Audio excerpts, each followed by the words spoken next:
Dernier update, les amis. On y est presque, dans quelques heures à peine, le Real Madrid va affronter le Tyrol. Et honnêtement, ce match peut être très intéressant. Pourquoi? Parce que ça fait un moment qu'on attend de revoir le Real dans un vrai contexte compétitif. Le dernier match, souvenez-vous, s'était joué behind closed doors, à huis clos. Pas d'ambiance, pas de public, pas de chant. Ce soir, on retrouve le bruit, la ferveur, la tension, et ça change tout. D'après les informations que j'ai, la probable starting line-up pourrait ressembler à ça, en attaque, Gonzalo, Mbappé, Vinicius. Sur les côtés et en soutien, Carvajal, Osan, Trenandé, Arnay. Derrière, le gardien Courtois. Et au milieu, potentiellement Dani Ceballos, s'il est toujours là. Parce que, Truth be told, il a déjà exprimé son envie de partir. Mais pour l'instant, il reste madrilène. Et sur le papier, l'équipe est impressionnante. Vinicius ou Mbappé au Carvajal ou Alexander-Arnold au Osan au Rudiger, ce sont des noms qui font peur à n'importe quelle défense en Europe. On a une armada offensive et une muraille défensive. Mais il y a un mais important, le milieu de terrain. Et là, on ne parle pas juste d'un petit point faible, mais du secteur qui pourrait décider de notre saison.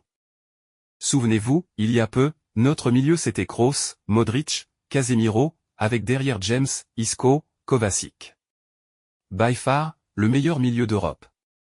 C'est grâce à ça que le Real a dominé pendant près d'une décennie.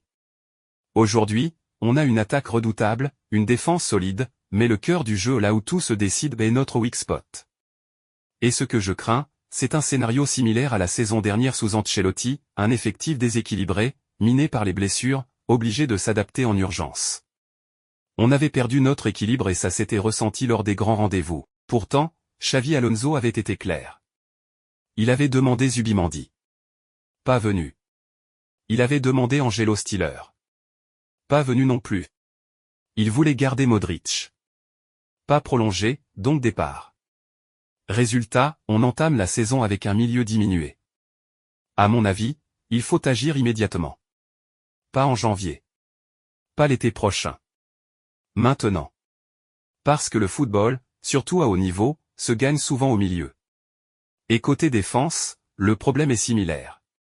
On a de la qualité, mais Militao et Alaba sont souvent out. Quand on sait ça, on anticipe. J'aurais aimé voir le Real signer un joueur comme Konaté, capable de sécuriser l'arrière-garde.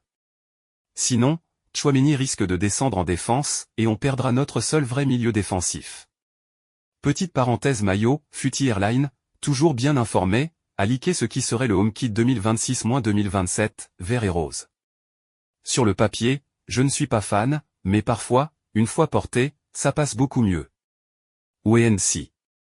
En résumé, le Real Madrid a aujourd'hui une équipe exceptionnelle, capable de battre n'importe qui, mais un milieu de terrain trop fragile. Sans renfort, l'histoire pourrait se répéter.